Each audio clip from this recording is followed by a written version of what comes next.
12ನೇ ಶತಮಾನದಲ್ಲಿ ಜಗತ್ತು ಹಿಂದೆಂದೂ ಕಾಣದಂತ ಲೋಕ ಕಲ್ಯಾಣದ ಕ್ರಾಂತಿ ಬಸವಣ್ಣನವರ ನೇತೃತ್ವದಲ್ಲಿ ಅಸಂಖ್ಯ ಶರಣರು ತಮ್ಮ ಬಲಿದಾನ ಕೊಟ್ಟು ಈ ಲಿಂಗಾಯತ ಧರ್ಮವನ್ನು ರಕ್ಷಿಸಿದರು.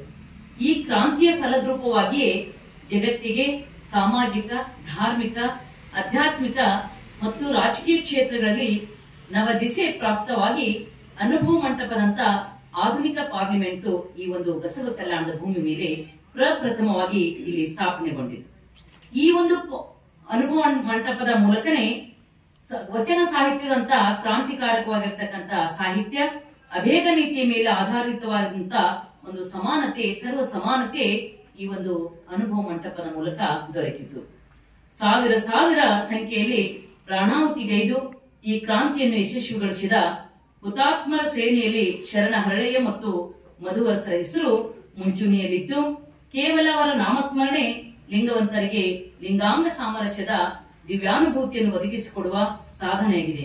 ಶರಣ ಕ್ರಾಂತಿಯ ನಂತರ ಕಾಲಗರ್ಭದ ಅಂಧಕಾರದಲ್ಲಿ ಮುಚ್ಚಿ ಹೋದ ಆ ಜ್ಯೋತಿಯ ಪ್ರಕಾಶ ಮತ್ತೆ ಜಗ ಬೆಳಗಿಸಲು ಈ ಒಂದು ಕ್ರಾಂತಿಯ ಮೂಲಕ ಮೂಡಿ ಬಂದಿದೆ.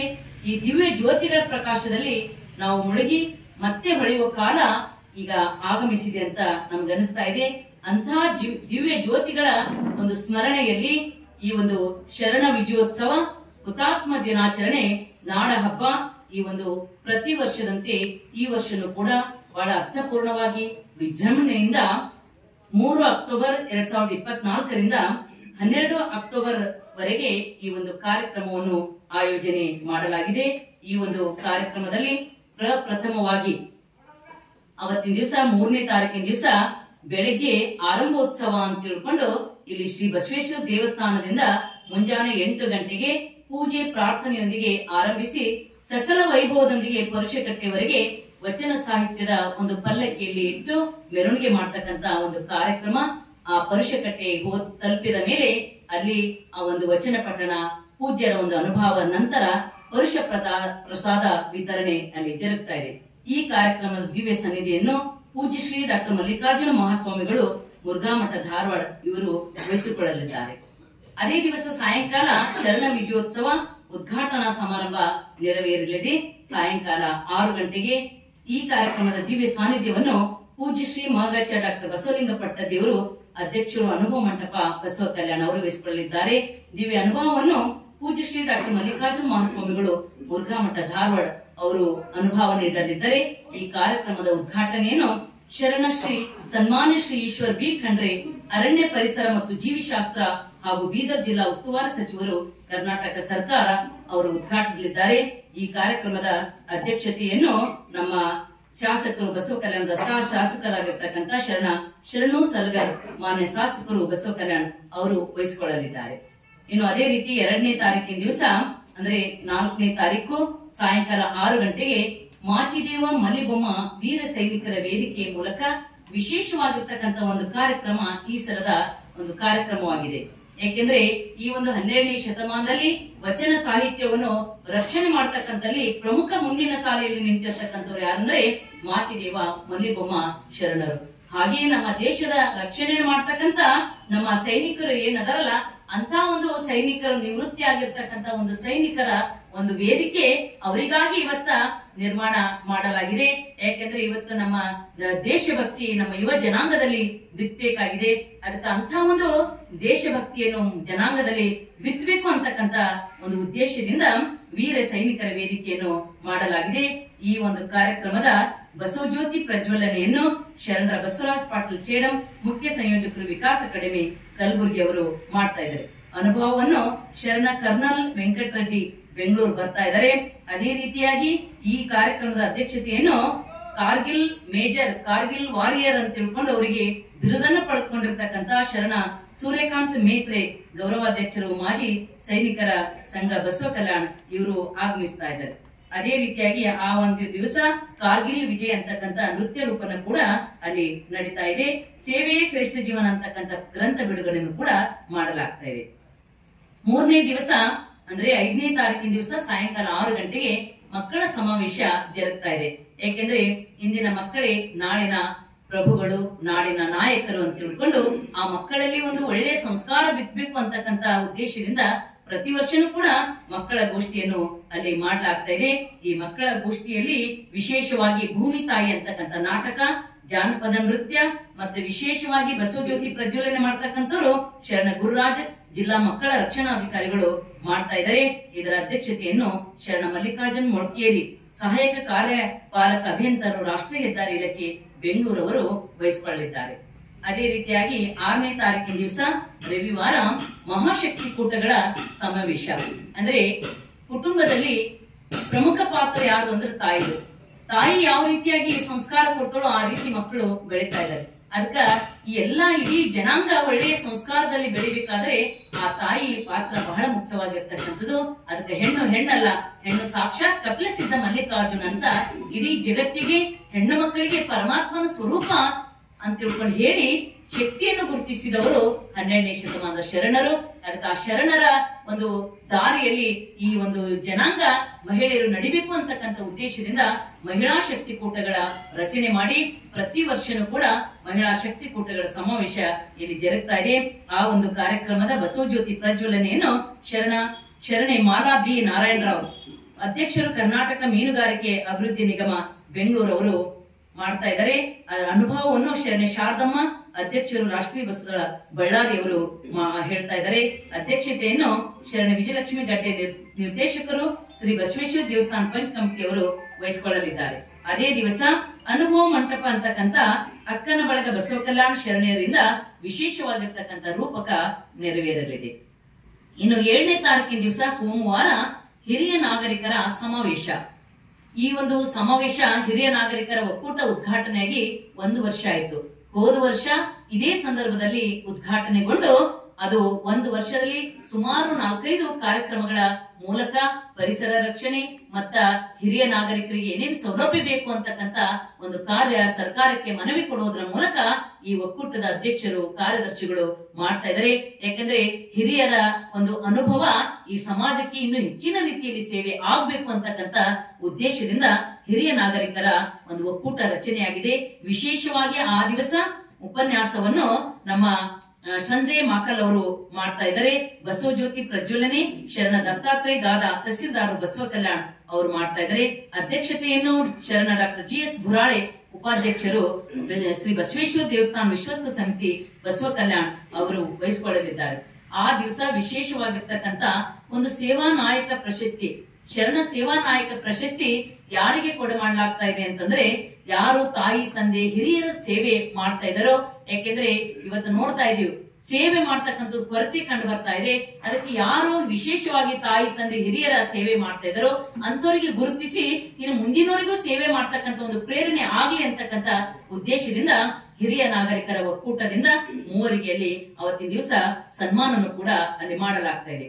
ಮತ್ತೆ ಆ ದಿವಸ ವಿಶೇಷವಾಗಿ ಶರಣ ಗುಂಡಣ್ಣ ಡಿಗ್ಗಿ ಅವರಿಂದ ಹಾಸ್ಯ ಸಂಜೆನೂ ಕೂಡ ಅಲ್ಲಿ ಜರುಗ್ತಾ ಇದೆ. 8ನೇ ತಾರೀಕಿನ ದಿವಸ ಮಂಗಳವಾರ ಸಾಮಾಜಿಕ ನಾಟಕ ತಾಯಿಯ ಕರುಳು. ಇವತ್ತು ತಾಯಿ ತಂದೆಗೆ ನಾವು ಗೌರವಿಸ್ತಕ್ಕಂಥದ್ದು ಮತ್ತು ತಾಯಿ ತಂದೆಯ ಒಂದು ಸೇವೆ ಸಮಾಜಕ್ಕೆ ಎಷ್ಟು ಅಂತಕ್ಕಂಥದ್ದು, ಅದರಲ್ಲಿ ವಿಶೇಷವಾಗಿ ಮಕ್ಕಳು ತಾಯಿ ತಂದೆಗೆ ಯಾವ ರೀತಿಯಾಗಿ ಗೌರವ ಕೊಡಬೇಕು ಅಂತಕ್ಕಂಥ ಒಂದು ನಾಟಕ ಅದು ತಾಯಿಯ ಕರಡು. ಆ ನಾಟಕದ ಒಂದು ದಿವ್ಯ ಸಾನ್ನಿಧ್ಯವನ್ನು ಪೂಜ್ಯ ಶ್ರೀ ಮಣಿಪ್ರ ಡಾಕ್ಟರ್ ಶಿವಾನಂದ ಮಹಾಸ್ವಾಮಿಗಳವರು ವಹಿಸಿಕೊಳ್ಳಲಿದ್ದಾರೆ. ಆ ಒಂದು ಬೀದರ್ ಜಿಲ್ಲೆಯ ಕಲಾವಿದರಿಂದ ವಿಶೇಷವಾಗಿರ್ತಕ್ಕಂಥ ತಾಯಿಯ ಕರಡು ನಾಟಕ ಅಲ್ಲಿ ಜರುಗ್ತಾ ಇದೆ. ವಿಶೇಷವಾಗಿ ಇನ್ನು 9ನೇ ತಾರೀಕಿನ ದಿವಸ ಬಸವ ಚಳುವಳಿ ಅಂದು ಇಂದು ಮುಂದು. ಈ 12ನೇ ಶತಮಾನದಲ್ಲಿ ಜರುಗಿರ್ತಕ್ಕಂಥ ಈ ಒಂದು ಕ್ರಾಂತಿ, ಆ ಕ್ರಾಂತಿಯ ತತ್ವಗಳು ಈ ಹಿಂದೆ ಹೆಂಗಿತ್ತು, ಇಂದು ಮತ್ತು ಮುಂದೆ ಯಾವ ರೀತಿಯಾಗಿರ್ತಕ್ಕಂಥ ಒಂದು ಜನಾಂಗಕ್ಕೆ ಈ ತತ್ವಗಳ ಅವಶ್ಯಕತೆ ಇದೆ ಅಂತಕ್ಕಂಥದನ್ನು ವಿಶೇಷವಾಗಿ ಅನುಭವ ನೀಡಲು ಶರಣ ದಿನೇಶ್ ಅಮ್ಮಿನ್ಮೊಟ್ಟು ಹಿರಿಯ ಪತ್ರಕರ್ತರು ಚಿಂತಕರು ಬೆಂಗಳೂರು ಅವರು ಆಗಮಿಸ್ತಾ ಇದ್ದಾರೆ. ಈ ಕಾರ್ಯಕ್ರಮದ ಬಸವಜ್ಯೋತಿ ಪ್ರಜ್ವಲನೆಯನ್ನು ಶರಣ ಸಾಗರ್ ಖಂಡ್ರೆ ಮಾನ್ಯ ಸಂಸದರು ಬೀದರ್ ಅವರು ಮಾಡ್ತಾ ಇದ್ದಾರೆ. ಈ ಕಾರ್ಯಕ್ರಮದ ಅಧ್ಯಕ್ಷತೆಯನ್ನು ಶರಣ ಡಾಕ್ಟರ್ ಸೋಮನಾಥ್ ಯಾಳವಾರ್ ಅವರು ಮಾಡ್ತಾ ಇದ್ದಾರೆ. ಇದು ವಿಶೇಷವಾಗಿರ್ತಕ್ಕಂಥ ಅನುಭವದ ಗೋಷ್ಠಿ ಅಲ್ಲಿ ಜರುಗ್ತಾ ಇದೆ. ಇನ್ನು 10ನೇ ತಾರೀಕಿನ ದಿವಸ ಅನುಭವ ಮಂಟಪದ ಕೊಡುಗೆ ಮೇಲೆ ವಿಶೇಷವಾಗಿರ್ತಕ್ಕಂಥ ಒಂದು ಉಪನ್ಯಾಸ ಮಂಡಿಸಲಿದ್ದಾರೆ. ಪೂಜ್ಯ ಶ್ರೀ ಮಣಿಪ್ರ ಡಾಕ್ಟರ್ ಮಹಂತ ಬಸವಲಿಂಗ ಸ್ವಾಮಿಗಳು, ಶ್ರೀ ಗುರುಬಸವೇಶ್ವರ ಮಠ ಬೇಲೂರು ಬಾದಾಮಿ ಅವರು ಜಗತ್ತಿನ ಪ್ರಥಮ ಪಾರ್ಲಿಮೆಂಟ್ ಅನುಭವ ಮಂಟಪ ಅಂತಕ್ಕಂಥ ವಿಷಯದ ಮೇಲೆ ಮಾತನಾಡ್ತಾರೆ. ಮತ್ತ ಅದೇ ದಿವಸ ಕೃಷಿ ಕೃತ್ಯ ಕಾಯಕ ಅಂದ್ರೆ ಇವತ್ತ ನಮ್ಮ ದೇಶದ ಬೆನ್ನೆಲುಬೆ ರೈತರದ, ಅದಕ್ಕೆ ರೈತರ ಹಿತದೃಷ್ಟಿಯಿಂದಲೂ ಕೂಡ ಒಂದು ಉಪನ್ಯಾಸ ಆಗ್ಬೇಕು ಅಂತ ತಿಳ್ಕೊಂಡು ಕೃಷಿ ಕೃತ್ಯ ಕಾಯಕ ಅನ್ನೋದ್ರ ಮೇಲೆ ಶರಣ ಸುನಿಲ್ ಕುಮಾರ್ ಎನ್, ಮುಖ್ಯಸ್ಥರು, ಕೃಷಿ ವಿಜ್ಞಾನ ಕೇಂದ್ರ, ಬಸವ ಕಲ್ಯಾಣ್ ಅವರು ಅನುಭವ ನೀಡಲಿದ್ದಾರೆ. ಅಧ್ಯಕ್ಷತೆಯನ್ನು ಶರಣ ಬಸವರಾಜ್ ಧನ್ನೂರ್ ಅವರು ವಹಿಸಿಕೊಳ್ತಾ ಇದ್ದಾರೆ. ಬಸವ ಜ್ಯೋತಿ ಪ್ರಜ್ವಲನೆ ಶರಣ ನಾಗೇಂದ್ರ ಎಂಕೆ, PSI, ಗ್ರಾಮೀಣ ಪೊಲೀಸ್ ಠಾಣೆ, ಬಸವ ಕಲ್ಯಾಣ್ ಅವರು ಮಾಡ್ತಾ ಇದ್ದಾರೆ. ವಿಶೇಷವಾಗಿ ಅವತ್ತಿನ ದಿವಸ ಎಲ್ಲಾ ಮಹಾಶಕ್ತಿ ಕೂಟಗಳ ಒಂದು ಸಾಂಸ್ಕೃತಿಕ ಕಾರ್ಯಕ್ರಮ, ಆಮೇಲೆ ಶರಣ ನಿವೇದಿತಾ RS ಸ್ವಾಮಿ ಅವರಿಂದ ವಚನ ಸಂಗೀತನೂ ಕೂಡ ನೆರವೇರ್ತಾ ಇದೆ. ಇನ್ನು ವಿಶೇಷವಾಗಿ ಈ ಒಂದು 9 ದಿವಸಗಳ ಕಾಲ ಈ ಒಂದು ಕಾರ್ಯಕ್ರಮದಲ್ಲಿ 11/10/2024 ಆ ದಿವಸ ಹುತಾತ್ಮ ದಿನಾಚರಣೆ, ಅದು ಶರಣ ವಿಜಯೋತ್ಸವ ಕಾರ್ಯಕ್ರಮ. ಅವತ್ತಿನ ದಿವಸ ಬೆಳಗ್ಗೆ 8 ಗಂಟೆಗೆ 770 ಅಮರಗಣಗಳಿಂದ ಒಂದು ಪ್ರಾತಿನಿಧಿಕವಾಗಿ ಸಾಮೂಹಿಕ ಇಷ್ಟಲಿಂಗ ಪೂಜಾ ಯೋಗ ಅಲ್ಲಿ ಜರುಗ್ತಾ ಇದೆ. ಆಮೇಲೆ 11 ಗಂಟೆಗೆ ಹುತಾತ್ಮ ದಿನಾಚರಣೆ. ಆ ದಿವಸ ಶರಣರು ಪ್ರಾಣ ಕೊಟ್ಟರು ಯಾವ ತತ್ವಕ್ಕಾಗಿ ಅಂದ್ರೆ ಸರ್ವ ಸಮಾನತೆ ತತ್ವಕ್ಕಾಗಿ ಪ್ರಾಣ ಕೊಟ್ಟಿರ್ತಕ್ಕಂತ ದಿನ. ಆ ದಿವಸ 11 ಗಂಟೆಗೆ, ಬೆಳಗ್ಗೆ 11 ಗಂಟೆಗೆ ಹುತಾತ್ಮರ ಒಂದು ಚಿಂತನ ನಡೆಸ್ತಾ ಇದೆ. ಅಷ್ಟೇ ಅಲ್ಲ, ಈ ಒಂದು ತತ್ವ ಪ್ರಸಾರ ಮಾಡ್ತಕ್ಕಂತ ಶರಣರಿಗೂ ಕೂಡ ಆ ದಿವಸ, ಅವತ್ತಿನ ದಿವಸ ಗೌರವಾರ್ಪಣೆಯನ್ನು ಕೂಡ ಅಲ್ಲಿ ಮಾಡಲಾಗ್ತಾ ಇದೆ. ಇನ್ನು ವಿಶೇಷವಾಗಿ ಮಧ್ಯಾಹ್ನ 3 ಗಂಟೆಗೆ ಅವತ್ತಿನ ದಿವಸ ಎಳೆಗೂಟೆ ಮೆರವಣಿಗೆ, ಮಧ್ಯಾಹ್ನ 3 ಗಂಟೆಗೆ ಬಸವ ಕಲ್ಯಾಣದ ಐತಿಹಾಸಿಕ ಕೋಟೆಯಿಂದ ಹರಳೆಯನವರ ಗವಿಯವರೆಗೆ ಒಂದು ಭವ್ಯವಾಗಿರ್ತಕ್ಕಂಥ, ಅರ್ಥಪೂರ್ಣವಾಗಿರ್ತಕ್ಕಂಥ ಭಕ್ತಿ ಶ್ರದ್ಧೆಯಿಂದ ಆ ಮೆರವಣಿಗೆ ಅಲ್ಲಿ ಪ್ರಾರಂಭವಾಗಿ ಇಲ್ಲಿವರೆಗೆ ಈ ಒಂದು ಮೆರವಣಿಗೆ ಬಂದ ನಂತರ ಸಾಯಂಕಾಲ 6:30 ಗಂಟೆಗೆ ಶರಣ ವಿಜಯ ರಾಷ್ಟ್ರೀಯ ಪುರಸ್ಕಾರವನ್ನು ಕೊಡಮಾಡಲಾಗ್ತಾ ಇದೆ. ಈ ಸಲದ ಒಂದು ರಾಷ್ಟ್ರೀಯ ಪುರಸ್ಕಾರಕ್ಕೆ ಆಯ್ಕೆಯಾಗಿರ್ತಕ್ಕಂಥವರು ಪೂಜ್ಯ ಶ್ರೀ ಡಾಕ್ಟರ್ ಪಂಡಿತಾರಾಧ್ಯ ಶಿವಾಚಾರ್ಯ ಮಹಾಸ್ವಾಮಿಗಳು, ಶ್ರೀ ತರಳಬಾಳು ಜಗದ್ಗುರು ಶಾಖಾಮಠ ಸಾಣೆಹಳ್ಳಿ ಚಿತ್ರದುರ್ಗ. ಪೂಜ್ಯರು ಅನೇಕ ಸಾಮಾಜಿಕವಾಗಿರ್ತಕ್ಕಂಥ ಒಂದು ಕಾರ್ಯಗಳನ್ನು ಅವರು ಮಾಡಿದ್ದಾರೆ. ಹಳ್ಳಿಗಳಿಗೆ ನಾಟಕಗಳ ಮೂಲಕ, ನೃತ್ಯಗಳ ಮೂಲಕ, ಉಪನ್ಯಾಸಗಳ ಮೂಲಕ ಅನೇಕ ಕಾರ್ಯಗಳನ್ನು ಮಾಡಿ, ಅಷ್ಟೇ ಅಲ್ಲ ಮತ್ತೆ ಕಲ್ಯಾಣ ಅಂತಕ್ಕಂಥ ಒಂದು ಹೆಸರಿನ ಅಡಿಯಲ್ಲಿ ಸುಮಾರು 2 ವರ್ಷಗಳ ಹಿಂದೆ ಅವರು ಎಲ್ಲಾ ಜಿಲ್ಲೆಯಲ್ಲಿ ಈ ಒಂದು ಶರಣರ ತತ್ವ ಪ್ರಸಾರಗಳನ್ನು ಮಾಡ್ತಾ ಕಲ್ಯಾಣದಲ್ಲಿ ಮುಕ್ತಾಯ ಸಮಾರಂಭವನ್ನು ಮಾಡಿರ್ತಕ್ಕಂಥ ಪೂಜ್ಯರಿಗೆ ಈ ಸಲದ ಶರಣ ವಿಜಯ ರಾಷ್ಟ್ರೀಯ ಪ್ರಶಸ್ತಿ ಪ್ರದಾನ ಸಮಾರಂಭ ನಡೀತಾ ಇದೆ. ಆ ಕಾರ್ಯಕ್ರಮದ ಒಂದು ಬಸವ ಜ್ಯೋತಿ ಪ್ರಜ್ವಲನೆಯನ್ನು ಶರಣ ಡಾಕ್ಟರ್ ದಯಾನಂದ ಅಗಸರ್, ಕುಲಪತಿಗಳು, ಗುಲ್ಬರ್ಗಾ ವಿಶ್ವವಿದ್ಯಾಲಯ ಕಲಬುರಗಿ ಅವರು ಅವತ್ತಿನ ಬಸವ ಜ್ಯೋತಿ ಪ್ರಜ್ವಲನೆ ಮಾಡ್ತಾ ಇದ್ದಾರೆ. ಅಧ್ಯಕ್ಷತೆಯನ್ನು ಮಾನ್ಯ ಶಾಸಕರು ಬಸವ ಕಲ್ಯಾಣ್ ಶರಣು ಸಲ್ಗರ್ ಅವರು ವಹಿಸಿಕೊಳ್ತಾ ಇದ್ದಾರೆ. ಇನ್ನು ವಿಶೇಷವಾಗಿ ಆ ದಿವಸನೇ ಇಷ್ಟಲಿಂಗ ಪೂಜಾ ಯೋಗ ಅಂತಕ್ಕಂಥ ಶರಣ ಡಾಕ್ಟರ್ ಅಮರನಾಥ್ ಸೋಲ್ಪುರಿ ಅವರು ಬರೆದಿರ್ತಕ್ಕಂಥ ಗ್ರಂಥ ಬಿಡುಗಡೆಯನ್ನು ಕೂಡ ಆ ದಿವಸ ನೆರವೇರ್ತಾ ಇದೆ. ವಿಶೇಷ ಮರುದಿವಸ ಶರಣ ವಿಜಯ, ಶರಣರು ಈ ಒಂದು ಪ್ರಾಣಾರ್ಪಣೆ ಮಾಡಿ ಈ ತತ್ವ ಈ ಜಗತ್ತಿಗೆ ಕೊಟ್ಟಿದ್ದಾರೆ. ಅದಕ್ಕೆ ಶರಣ ವಿಜಯೋತ್ಸವ ಅಂತ ತಿಳ್ಕೊಂಡು 12ನೇ ತಾರೀಕಿನ ದಿವಸ ಮಧ್ಯಾಹ್ನ 3:30 ಗಂಟೆಗೆ ಆ ಮಂಗಲ ಸಮಾರಂಭ ಜರುಗ್ತಾ ಇದೆ ವಚನ ಪಠಣದ ಮೂಲಕ. ವಿಶೇಷವಾಗಿ ಈ 9 ದಿವಸಗಳಲ್ಲಿ ಇಷ್ಟಲಿಂಗ ಪೂಜಾ ಯೋಗ ಮತ್ತ ಸಣ್ಣ ಸಣ್ಣ ಮಕ್ಕಳಿಗೂ ಸಂಸ್ಕಾರ ಕೊಡ್ತಕ್ಕಂತ ಒಂದು ಕಾರ್ಯಕ್ರಮವನ್ನು ಕೂಡ ಅದು ಬೆಳಗ್ಗೆ 4ನೇ ತಾರೀಕಿನಿಂದ 9ನೇ ತಾರೀಕಿನವರೆಗೆ ಪ್ರತಿದಿನ ಬೆಳಗ್ಗೆ 7ರಿಂದ 8:30 ಮಕ್ಕಳಿಗೆ ಸಂಸ್ಕಾರ ಕೊಡ್ತಕ್ಕಂತ ಒಂದು ಕಾರ್ಯಕ್ರಮವನ್ನು ಕೂಡ ಅಲ್ಲಿ ಜರುಗ್ತಾ ಇದೆ. ಶರಣ ಬಂಧುಗಳೇ, 9-10 ದಿವಸಗಳ ಕಾಲ ವಿಶೇಷವಾಗಿ ಈ ಒಂದು ಶರಣರ ಕ್ರಾಂತಿ ಮತ್ತೆ ಜನಮನಕ್ಕೆ ಮುಟ್ಟಿಸಬೇಕು ಅಂತಕ್ಕಂತ ಉದ್ದೇಶದಿಂದ.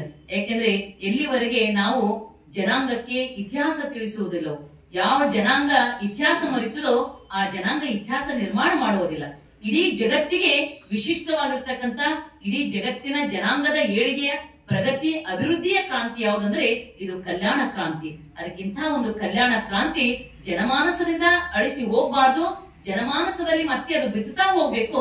ಯಾಕೆ ಬಿತ್ತಬೇಕು ಅಂದ್ರ ಜನಾಂಗದ ಏಳಿಗೆ ಆಗ್ಬೇಕು, ಜನ ಪ್ರಗತಿ ಪಥದ ಹೋಗ್ಬೇಕು, ಮತ್ತ ದೇಶ ಇಡೀ ಜಗತ್ತಿನಲ್ಲಿ ಶಾಂತಿ ನೆಮ್ಮದಿ ನೆಲೆಸಬೇಕು ಅಂತಕ್ಕಂಥ ಉದ್ದೇಶದಿಂದ ಈ ಒಂದು ಶರಣ ವಿಜಯೋತ್ಸವ ನಾಡ ಹಬ್ಬ ಹುತಾತ್ಮ ದಿನಾಚರಣೆ ಆಚರಿಸಲಾಗ್ತಾ ಇದೆ. ಈ ಒಂದು ಅವಿಮುಕ್ತ ಕ್ಷೇತ್ರ ಬಸವ ಕಲ್ಯಾಣದಿಂದ ಅದಕ್ಕೆ ಇಂಥ ಒಂದು ಕಾರ್ಯಕ್ರಮ ನೀವು, ಯಾಕೆಂದ್ರೆ ನಾವಿಲ್ಲಿ ಕಾರ್ಯಕ್ರಮ ಹರಳೆಯನ ಗವಿಯಲ್ಲಿ ಮಾಡ್ತೀವಿ, ಇಲ್ಲಿನ ಜನಕ್ಕಷ್ಟೇ ಅದು ಮುಟ್ತದ. ಆದ್ರೆ ನಿಮ್ ಪತ್ರಿಕಾ ಮಾಧ್ಯಮದವರು ನೀವು ಈ ಕಾರ್ಯಕ್ರಮಕ್ಕೆ ಪ್ರಚಾರ ಕೊಟ್ರಿ ಅಂತಂದ್ರೆ ಇಡೀ ಜಗತ್ತಿಗೆ ಮುಟ್ತಕ್ಕಂತ ಕಾರ್ಯ ಆಗ್ತಾ ಇದೆ. ಅದಕ್ಕೆ ಇಂಥ ಒಂದು ಸರ್ವ ಸಮಾನತೆ, ಸ್ವಾತಂತ್ರ್ಯ, ಪಾರ್ಲಿಮೆಂಟ್ ತತ್ವಗಳು, ಪಾರ್ಲಿಮೆಂಟ್ ಹುಟ್ಟಿದ್ದೇ ಈ ನೆಲದಲ್ಲಿ.